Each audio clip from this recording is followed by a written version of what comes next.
And today is July 3rd, 2023, that day of 7 days retreat. 3 characteristics. We will explain today the last one, common characteristics. Common characteristics for Samañña Lakkhana. Samañña Lakkhana means characteristics which are common to all phenomena. Common to all mental and physical phenomena is that have been arisen, they disappear. The hardness just mentioned disappears. Softness, heat, and cold also disappear. Or are impermanent. Stiffness, tension, coolness, melting, flowing, and stickiness also disappear. Seeing consciousness, hearing consciousness, and seeing contact also disappear. Feelings, for example, being good to see or bad to see also disappear. All things have been arisen, disappear. There is no phenomena which remains, have been arisen.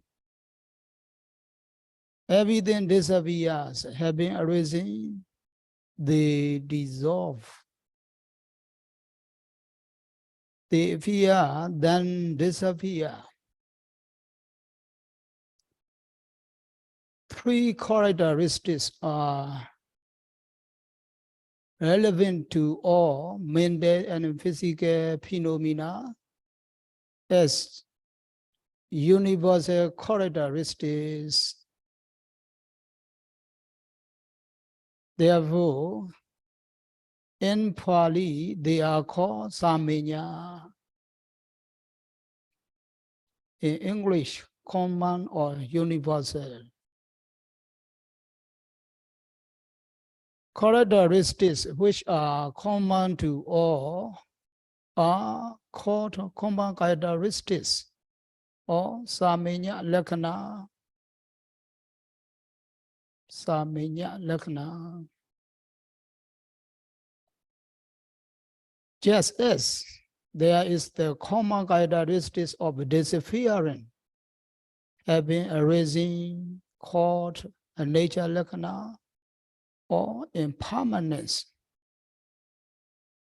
So too, the characteristics of being unsatisfactory and unreliable, called dukkha lakkhana, is common to all mental and physical phenomena.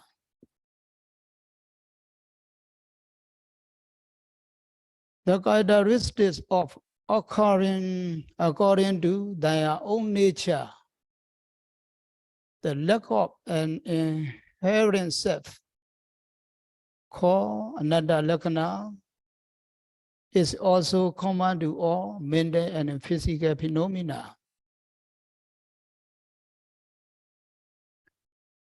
These 3 characteristics, nature lakkhana, dukkha lakkhana, and anatta lakkhana, permeate all physical and mental phenomena and are common to all. These characteristics are called Samañña Lakkhana, Sabhava, Sankata, Samañña, three Lakkhana. Among these three characteristics, what we work with is a Sabhava. The meditation practice we do now is done to know the bhava, sabhava, the true nature of mind and body. How must we note in order to know the individual qualities of mind and body? We must observe at the moment of their arising. At the moment of arising means that we place our attention firmly on the abdomen. We breathe in, the abdomen expands, rises. It really happens before breathing in. The rising hasn't yet appeared. Hasn't yet appeared. When we breathe in, however, the rising occurs.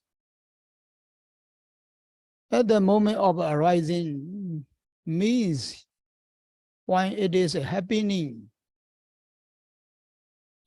In common terms, we observe the abdomen when it rises as arising.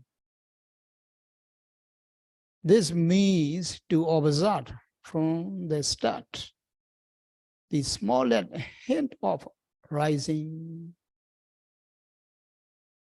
and it comes to an end.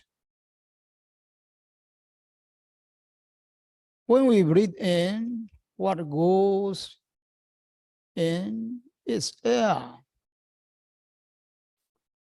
What is air? Just stiffness, tension, vibration, and movement. Thus, one will know the sabhava, the true nature of air. It is a search. Note at the moment of arising. Only then can one see sabhava for sure. If we don't observe at the moment the rising occurs, we can't know sabhava. We can't even know the shape of the abdomen or its position of being expanded, let alone sabhava. There is no way we can know it. Therefore, according to the instruction to note at the moment of arising, in order to know the quality of the physical phenomena, focus carefully on the rising from the very start, when the abdomen begins to rise due to the in-breath until the very end.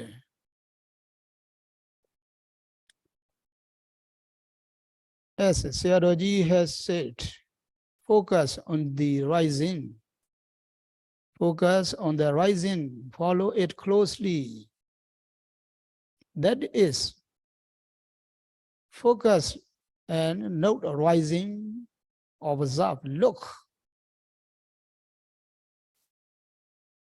When one can observe Sabhava a lot, and therefore the mind falling on the object becomes frequent enough, the strength of one's concentration will become good. Power will be generated. When the power of concentration becomes good, one will no longer see the form of the abdomen, nor its position of being expanded. One will go beyond those and come to know the qualities of stiffness, tension, vibration, and movement.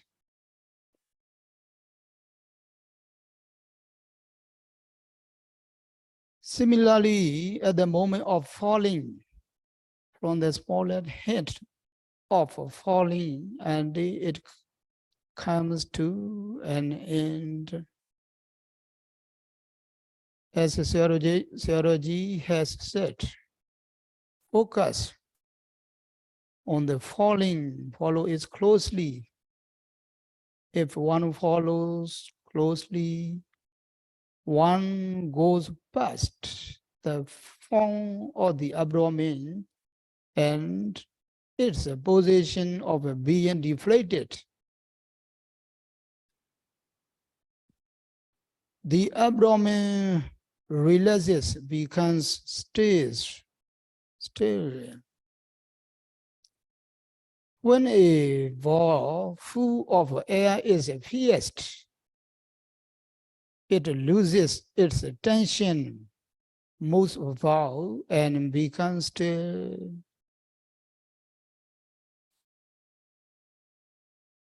One comes to realize that this is the individual characteristics of air.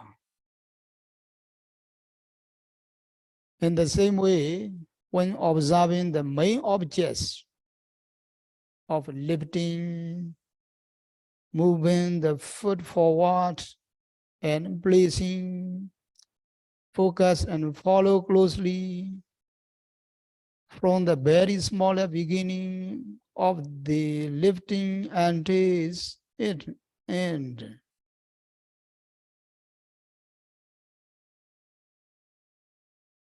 You will see some quality to note at the moment of arising means that when moving the foot forward, one should focus carefully from the beginning of the movement until the moment the foot starts moving forward. When placing also, focus carefully from the start until the moment the downward movement comes to an end. When the yogi can observe these minor occurrences closely, he or she will come to see the sabhava that exists at the moment of rising.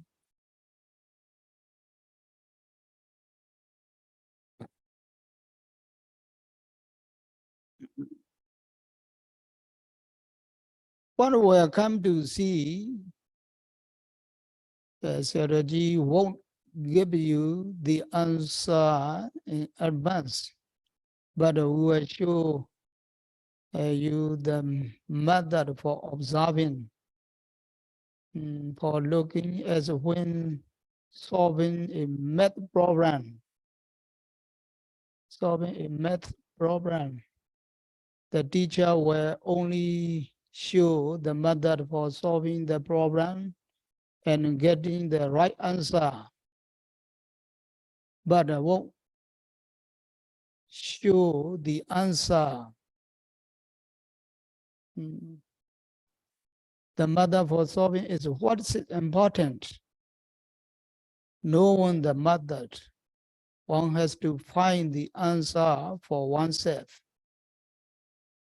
This is, for example, Sayadaw has paid the way. Pay careful attention to this.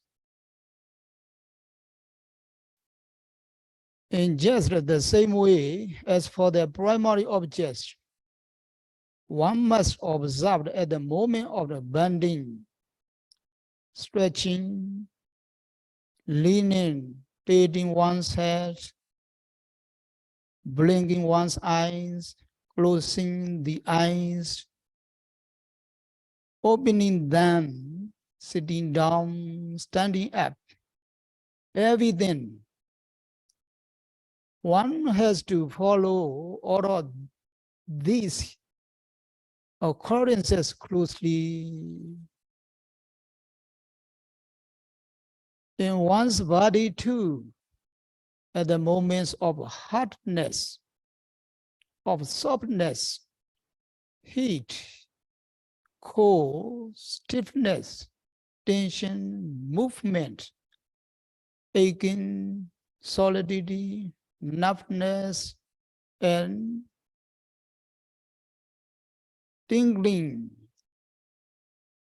If one focused precisely, one will see sabhava precisely. That is the task. Note, at the moment of arising, only then can one know sabhava for sure.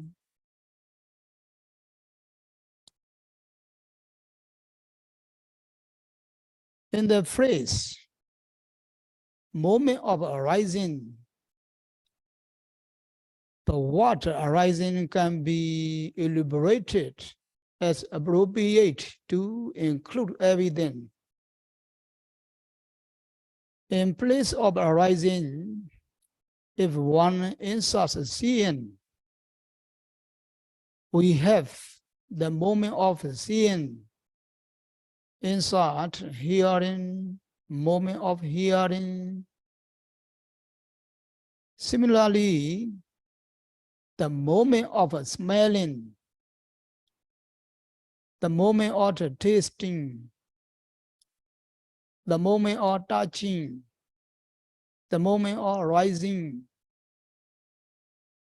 the moment of the falling, the moment of sitting down, the moment of bending, the moment of the stretching. Everything arising is relevant to all phenomena.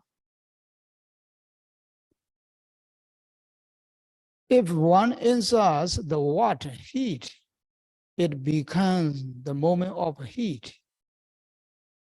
Cold, the moment of cold, and so on.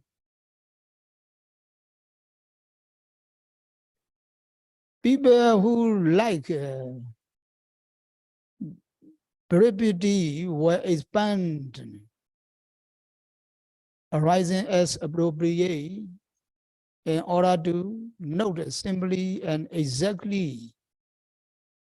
Saying this much is sufficient for understanding. This is duty. This is the task.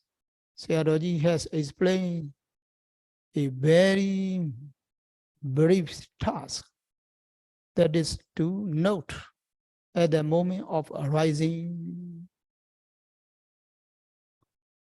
Only then can one know sabhava for sure. Therefore, if one wants to know mental and physical qualities arising each in their own time, observe at the very moment they arise.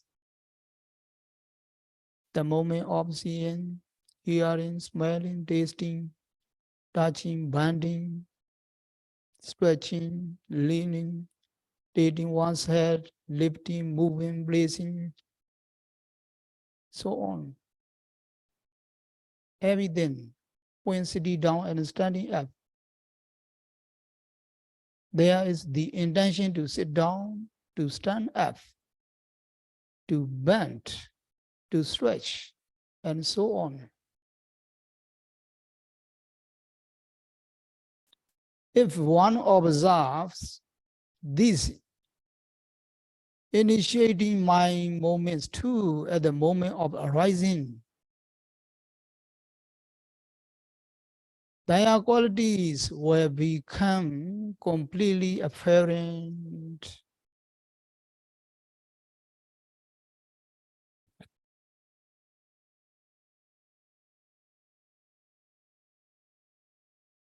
For example, take a look at something, something, focus your attention. Focus your attention. If you focus, the form will appear. You will also come to see its position. Seeing the form is the first part. Knowing its position or situation is the second part. Look precisely. You will see when one comes to know Sabhavat, having focused at the moment of arising, slowly, bit by bit, knowledge starts to mature. Later, when knowledge is mature, the beginning of a Sabhava, it is a continuation and its end. That is, its arising, momentary existence and dissolution will become apparent.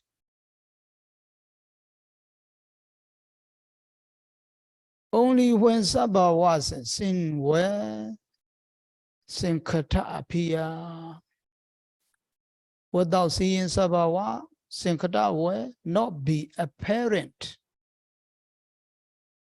Only when one sees the Sabhava of mind and matter through having noted at the moment of arising, will one be able to see it is three parts. Will one be able to see it is three parts, beginning, continuation, and coming to an end. Only when Sabhava seen with Sankata appear.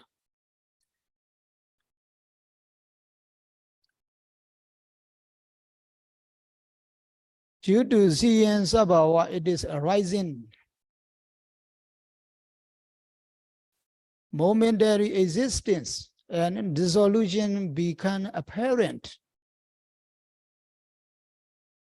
Especially when dissolution becomes apparent, one will come to see and know how the object of observation arises, then disappears.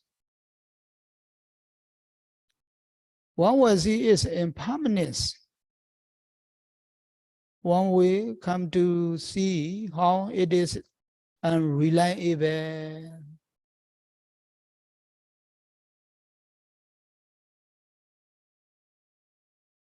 One will also come to see how the object of observation occurs according to its own nature.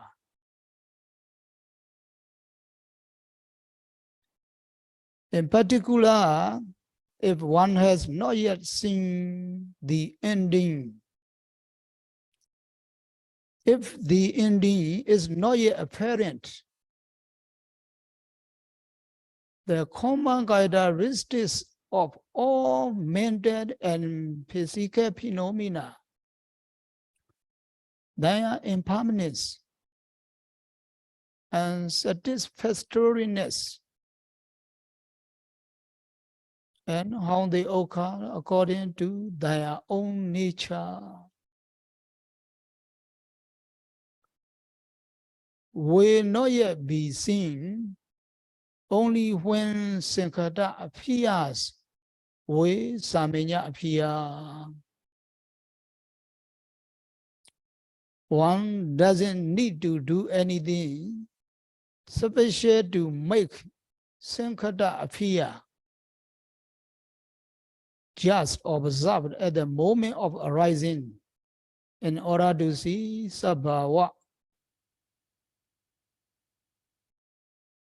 If one sees Sabhava, Sankata will appear on its own.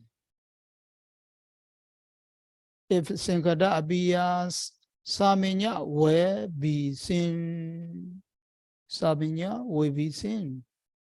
That is impermanence and satisfactoriness and the way things occur according to their own nature.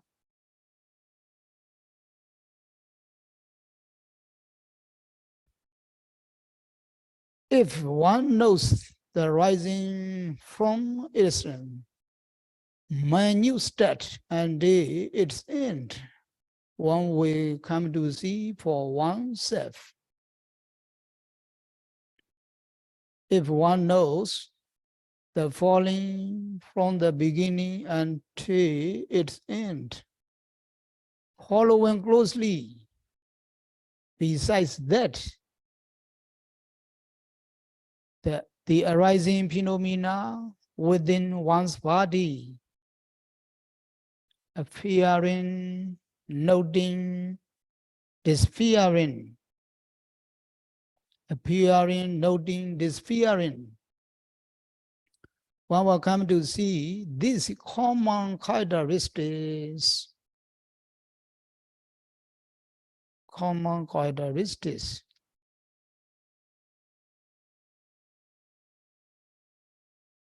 Appearing, then disappearing, being born and then dying.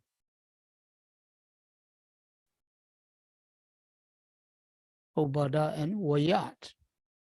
One will see how things perish. What perishes is no good.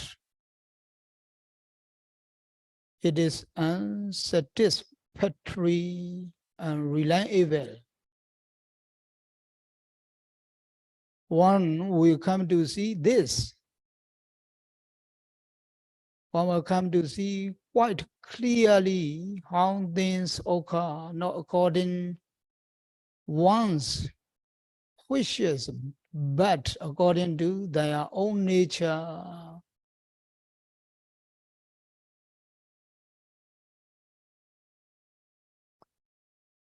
But in order to see like this, Sankata must appear. Sankata appearing means that the compound characteristics or the phenomena become clear in one's mind.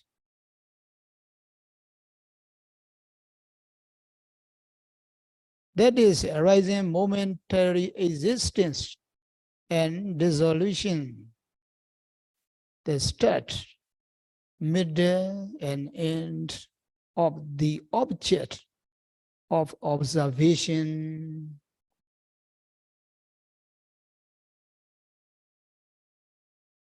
In particular, if the last part, dissolution, becomes apparent, impermanence and satisfactoriness and uncontrollability will appear.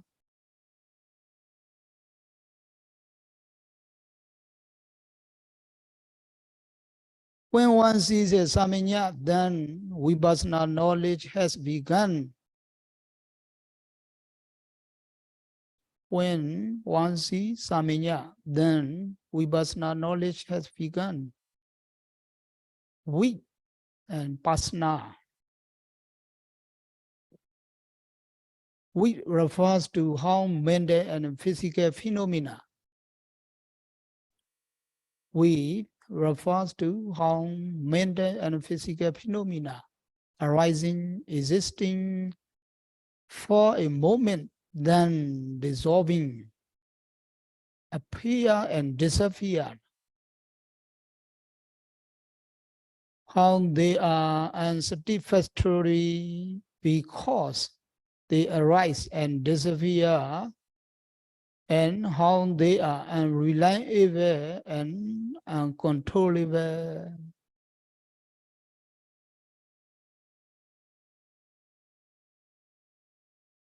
In short, the word wit means the various aspects of impermanence, unsatisfactoriness, and uncontrollability. Pasna means to see. Vipassana means the knowledge which can see in terms of impermanence, unsatisfactoriness, and uncontrollability. That is called Vipassana knowledge. Only when Samaññas sing does Vipassana knowledge arise. Only when Samaññas sing does Vipassana knowledge arise. After Vipassana knowledge has begun, it gradually matures. When it is complete, knowledge of the noble path, Ariya Mega Jnana, will arise.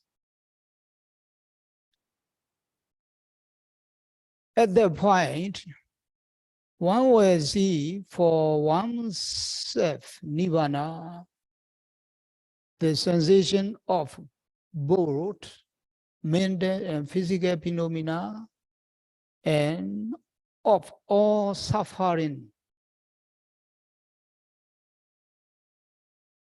Only when one realizes Nibbana will one be able to escape the suffering of the lower ones.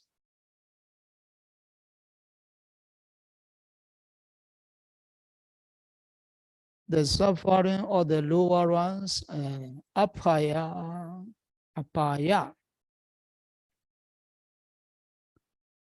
One has to go to that point. Sayadaw has paved the way for those who are unfamiliar with the practice to become familiar with it.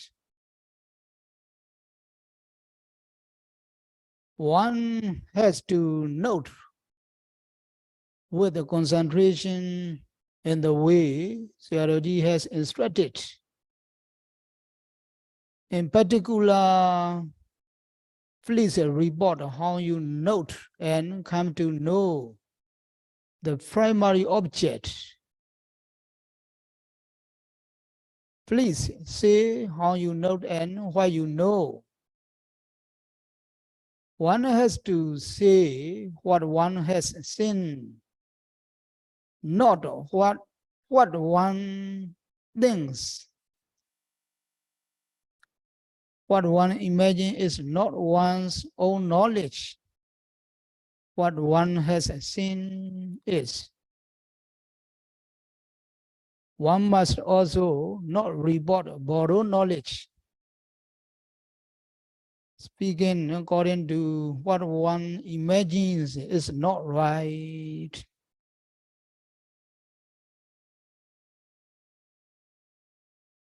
To summarize what Sayadaw has just said, there are only four things which occur in our being: bodily actions, mind, feelings, and other dhammas. Kaya, Chitta, Vedana, and dhammas.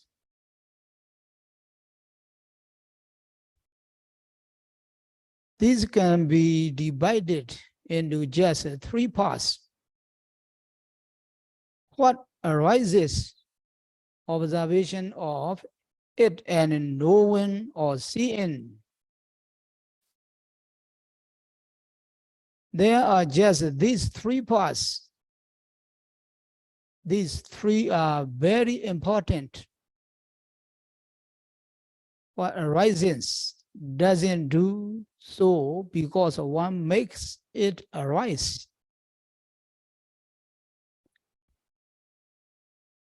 It arises by itself.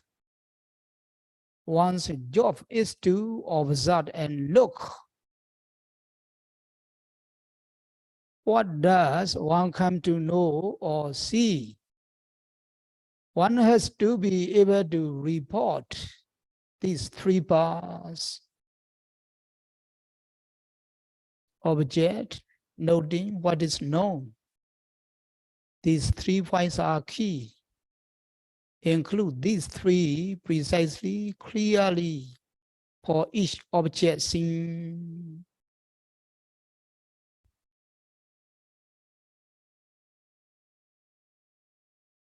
Object, noting what is known. These 3 points are key. Include these 3 precisely, clearly for each object seen. For each object seen.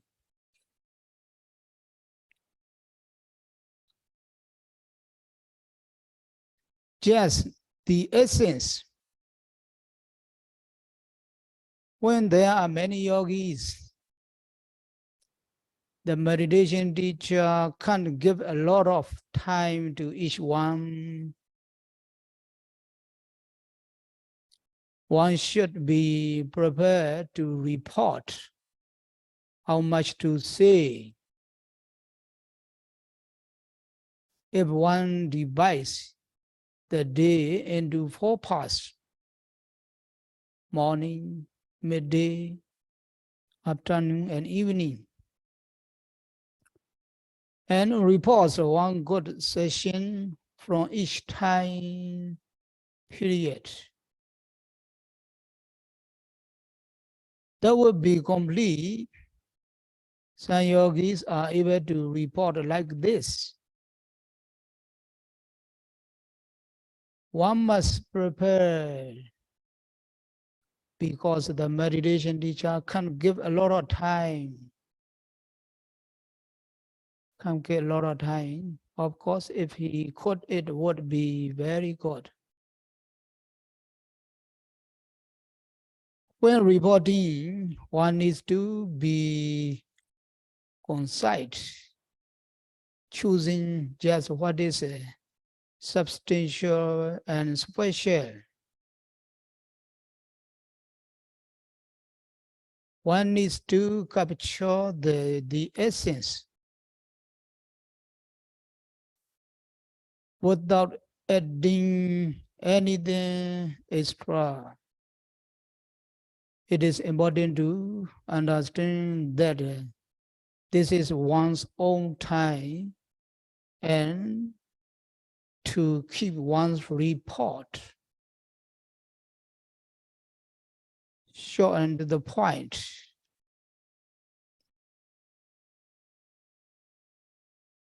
Keep one's report short and to the point. For example, in a debate, let's say that one has 10 minutes to speak. One must complete what one wants to say in that 10 minutes. It is the same in reporting.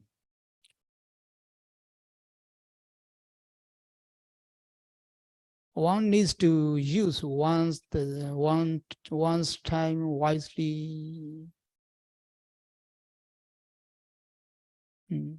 Theology say, don't add fluff, just say the first, short and to the point.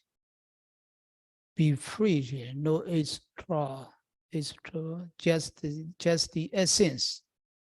Everybody use time carefully.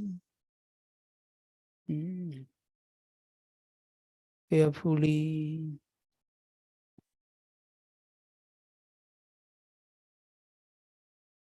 So, the Buddha enumerates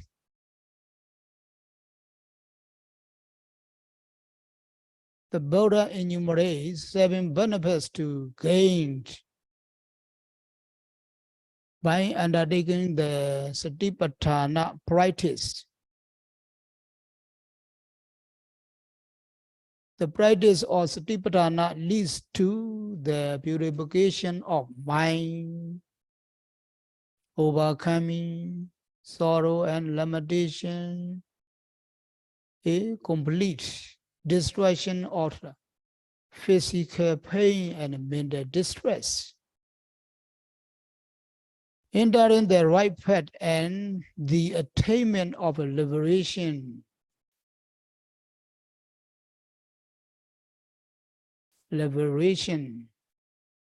Sadhana Visuddhiya, Soga Bridevana, Sama Tekamaya. After Dhammato, we every day recite. Foremost amongst these benefits is purification of the mind. You must know the benefits of the Satipatthana practice before you commence the practice. If you are already in the habit of a Satipatthana meditation, knowing these benefits would serve as an encouragement to practice with faith, confidence, and diligent effort.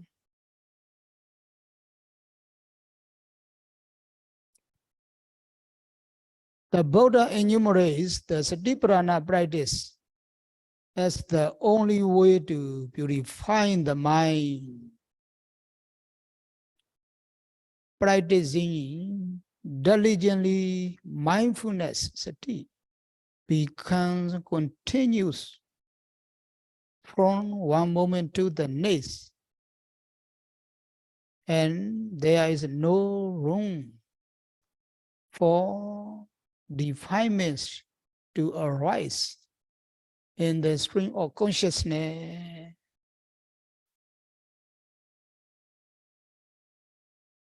If there are gaps in one's mindfulness on the primary object, ignorance, lust, and aversion may take root. So it is necessary that yogis exert effort by directing the noting mind to the primary object, so that the mind's attention reaches the object without delay. Noting with aim and effort, mindfulness develops all presently arising objects, the arising and the falling of the abdomen, itching sensations, hardness, softness, roughness, cohesion, fluidity, heat, warmth, coolness, lightness, stiffness, tension, and movement, as well as seeing, hearing, tasting, touching, bending, turning, stretching, opening and closing of the eyes, blinking of the lashes, and so forth, must be noted with aim and effort for one moment to the next. Okay. Stop our discourse for today. May you be able to make effort to reach the right destination, walking the correct path according to the guidance given here.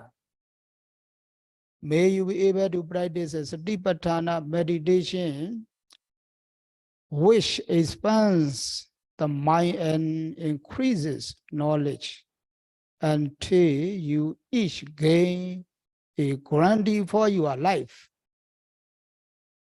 May you gain the full benefit of the human life, which is so hard to get, and of meeting the Buddha's teaching, which is so rare to find. May you be well, happy, and peaceful.